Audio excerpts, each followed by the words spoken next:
Vamos a determinar en este experimento el coeficiente convectivo de transferencia de masa, pero primero tenemos que definirlo. En este caso es para un sistema sólido líquido.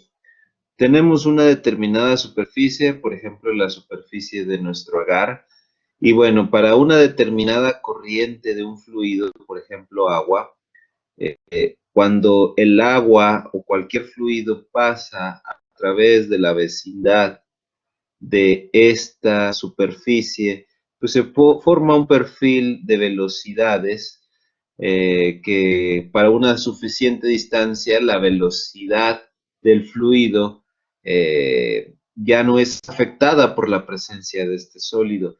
Pero, ¿qué ocurre en las vecindades?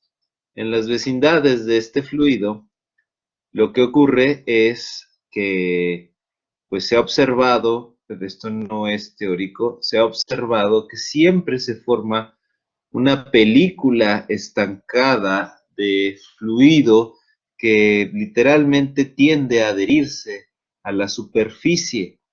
Esta adhesión pues causa diferentes fenómenos y también en cierta manera simplifica la explicación que podemos nosotros tener sobre el fluido y sobre la transferencia de propiedades en esa vecindad. En este caso, pues masa. Si nosotros decimos que hay una concentración en la superficie y hay una concentración determinada en el seno del fluido, pues vemos que obviamente pues hay una diferencia de concentraciones.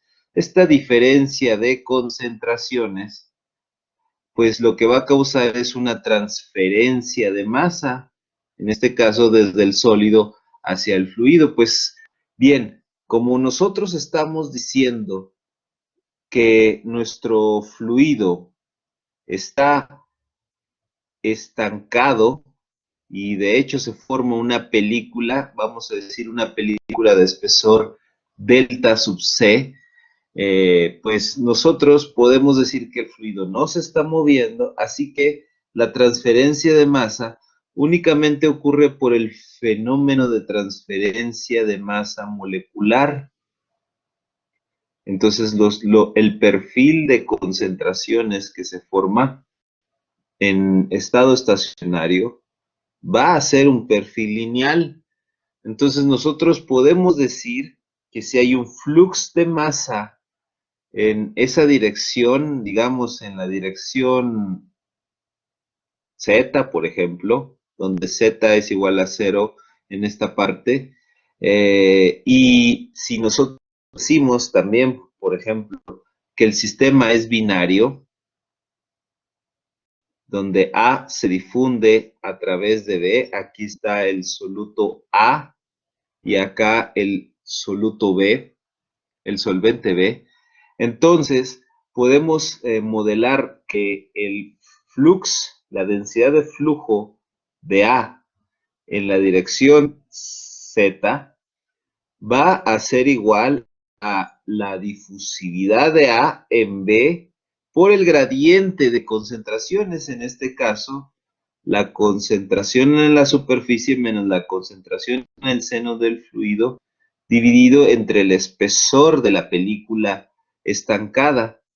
Esto, pues bueno, nosotros podemos agruparlo, ya que no podemos, mediante experimentos, determinar cuál es el espesor de esa película. Podemos decir, simplificándolo, que el flux de A en esa dirección va a ser igual al coeficiente convectivo de transferencia de masa por la diferencia de concentraciones. Entonces, esto sí que se puede determinar experimentalmente a partir de ciertas consideraciones, y a partir de ellas pues ha habido varias correlaciones, sobre todo con números adimensionales, que me relacionan a los números de Reynolds y al número de Schmidt.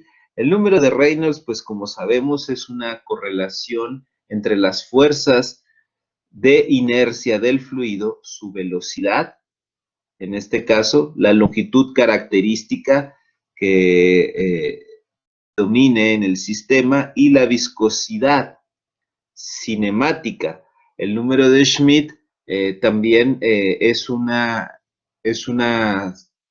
cociente de determinadas fuerzas, en este caso las fuerzas viscosas, o qué tanto se difunde, en este caso, la cantidad de movimiento o el momentum, dividido en qué tanto se difunde la masa. Entonces, estos dos números son importantes y me van a ayudar a correlacionar un tercer número que contiene precisamente a el término del coeficiente convectivo. Esto es el coeficiente convectivo de transferencia de masa. Noten ustedes que está en función de las concentraciones, también podría estar en función de presiones parciales para sistemas gaseosos, y también podría estar en función de fracciones molares. En este caso es K sub C por las concentraciones. Utiliza la longitud característica del sistema y la difusividad para ciertos sistemas.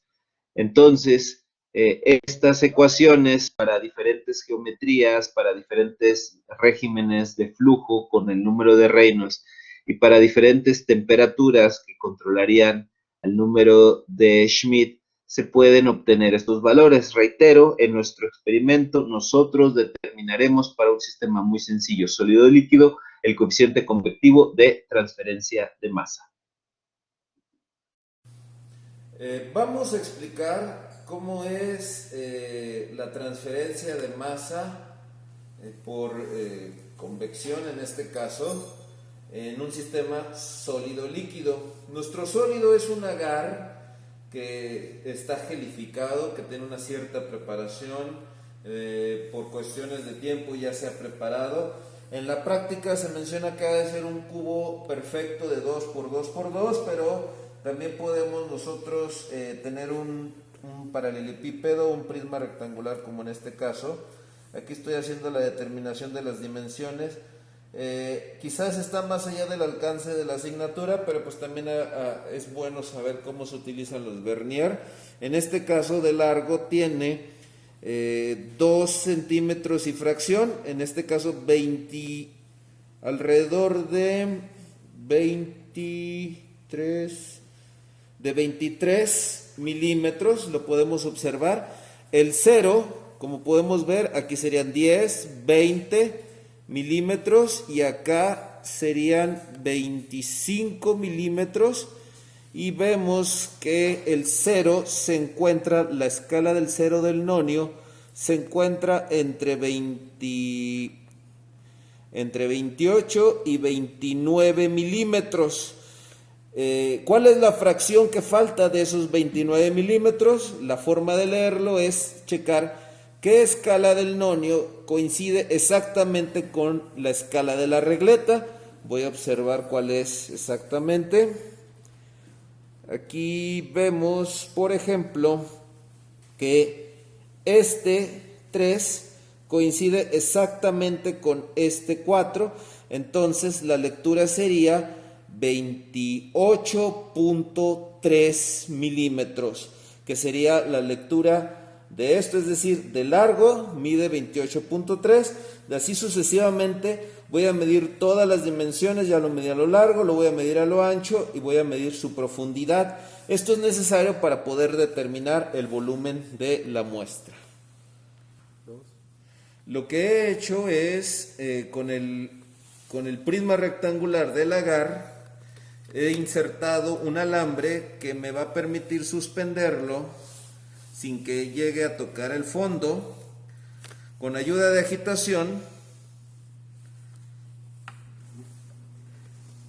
que genera precisamente el movimiento global del fluido, hay que tener especial cuidado en que la agitación para cada ensayo sea el mismo, aunque es difícil determinar un número de Reynolds en esta ocasión. Lo que vamos a hacer es, a diferentes tiempos, utilizando el cronómetro, voy a tomar muestras de cuáles los grados Brix de esta solución.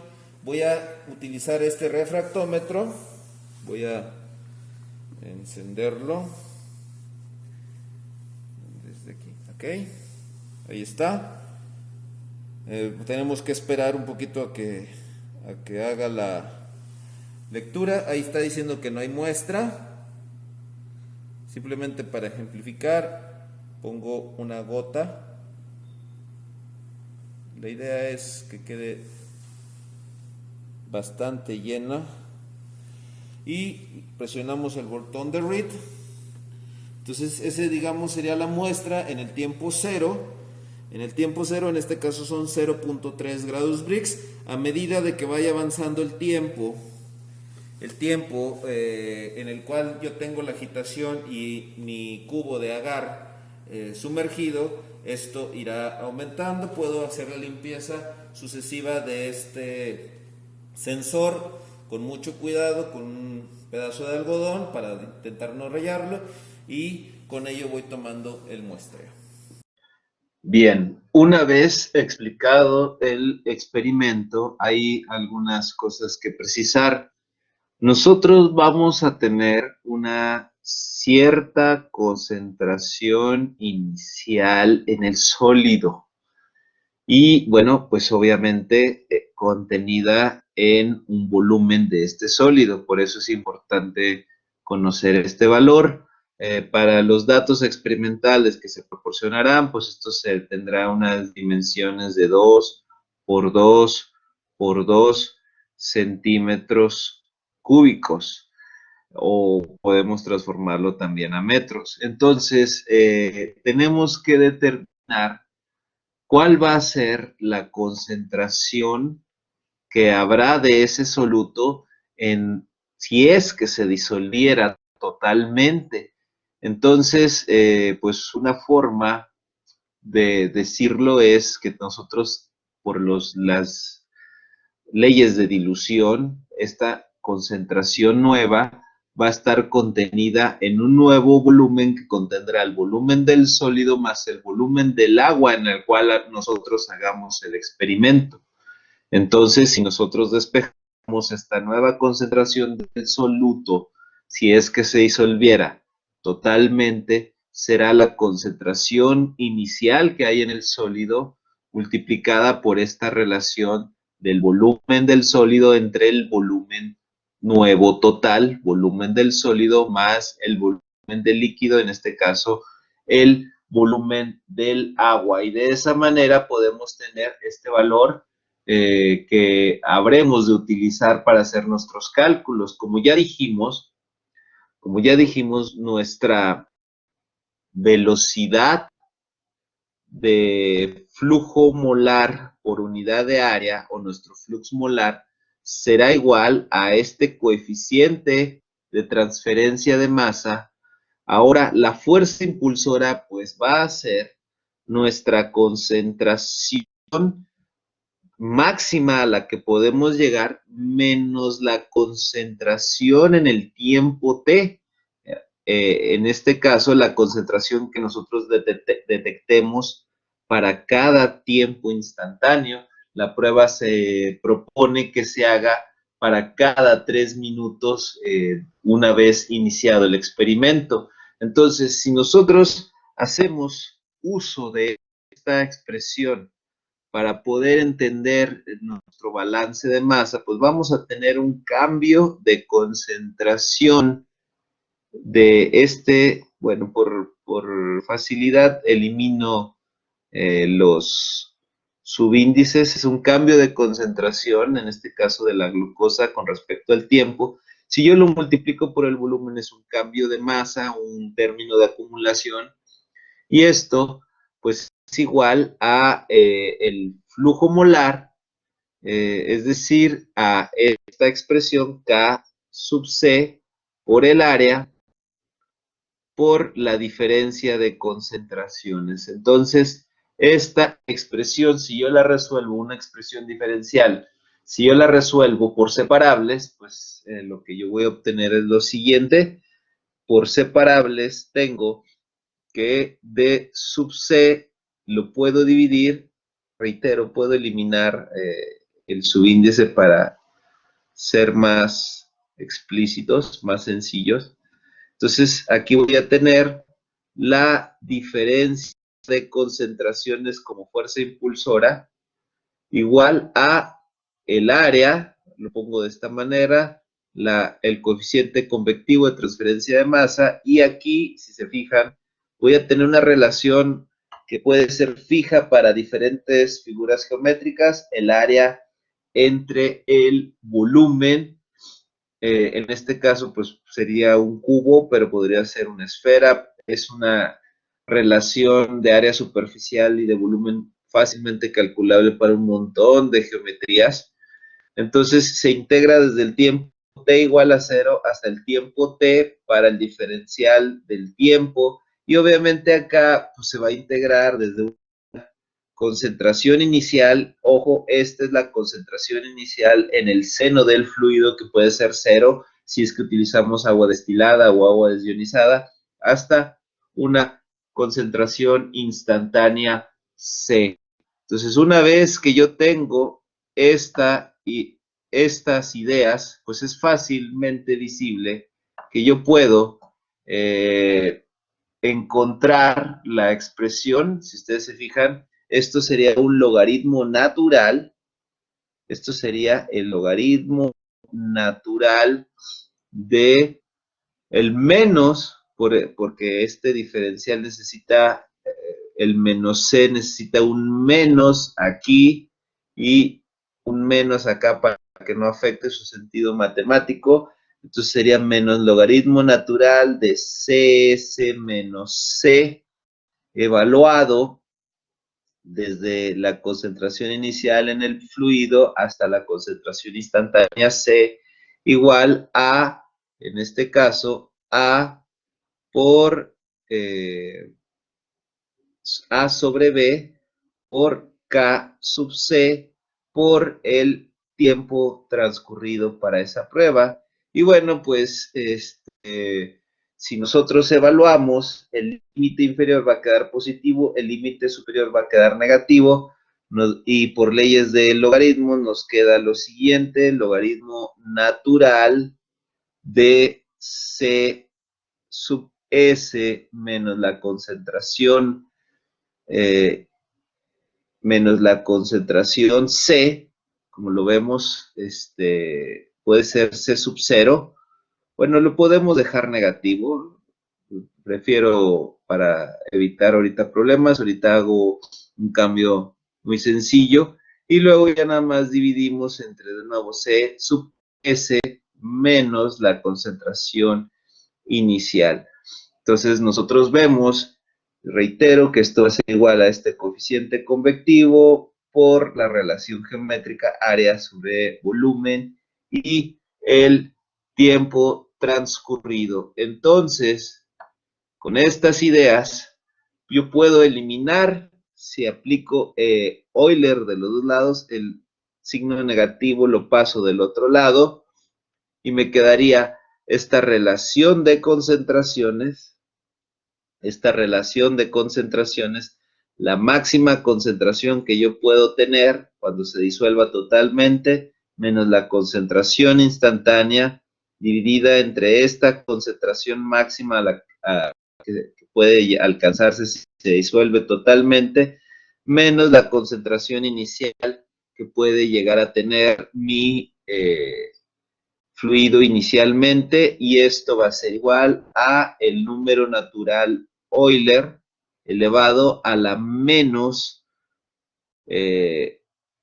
K sub C, coeficiente convectivo de transferencia de masa, por la relación geométrica del sólido y el tiempo transcurrido. Entonces, de esta manera, así de sencillo, he encontrado una expresión que me va a ayudar a mí a poder determinar cómo va a ser la variación de concentraciones en el tiempo. Ahora, ¿qué hago con mis datos experimentales? Pues sencillo, yo voy a hacer mis cálculos, obviamente previos, para poder conocer C sub S, y voy a tener, obviamente, que monitorear la concentración de esta solución que se está formando al diluirse poco a poco el agar gelificado. Entonces, tiempo, pues obviamente en el tiempo cero, pues voy a tener una concentración inicial y conforme vaya pasando el tiempo, voy a tener diferentes concentraciones a medir hasta que obviamente yo tenga registrado o terminado mi experimento una concentración enésima. Entonces, pues lo que debo de hacer, muy sencillo, a lo mejor lo que primero me funciona es utilizar esta relación, es transformar estos datos, sacar el logaritmo natural de precisamente estas relaciones de concentraciones, tal cual, donde, reitero, C sub S es un valor fijo, constante, que yo calculo a partir de estas consideraciones. Entonces, divido esto C sub S sobre C0, reitero, C0 sería la concentración inicial del solvente. Y bueno, entonces calculo, lleno estos vectores, aquí y así sucesivamente hasta el último valor. Y con ello voy a poder hacer una linealización, ya sea que lo quiera graficar o no, simplemente una regresión lineal, donde voy a tener en uno de los componentes al tiempo y a otro precisamente al logaritmo natural de estas relaciones de concentraciones. ¿Qué voy a lograr con ello?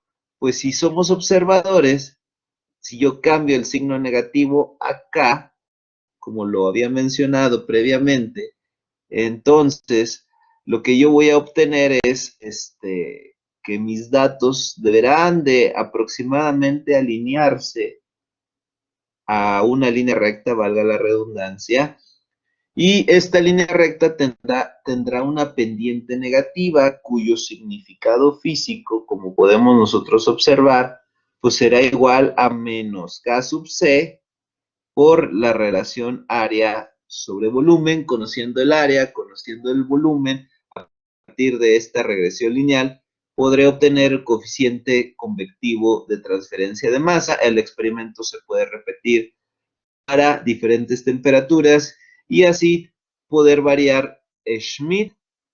Se puede hacer para varias velocidades de agitación y para ello obtener el número, diferentes números de Reynolds y obtener correlaciones que me digan cómo va a ser el número de Sherwood y por lo tanto K sub C para diferentes condiciones. En este caso, solamente se hace este experimento de forma sencilla para poder determinar K sub C en un experimento sencillo, sin determinar velocidad de agitación, sin determinar el número de Schmidt. Es el experimento para determinar coeficiente convectivo de transferencia de masa de glucosa en agar sólido hacia agua líquida.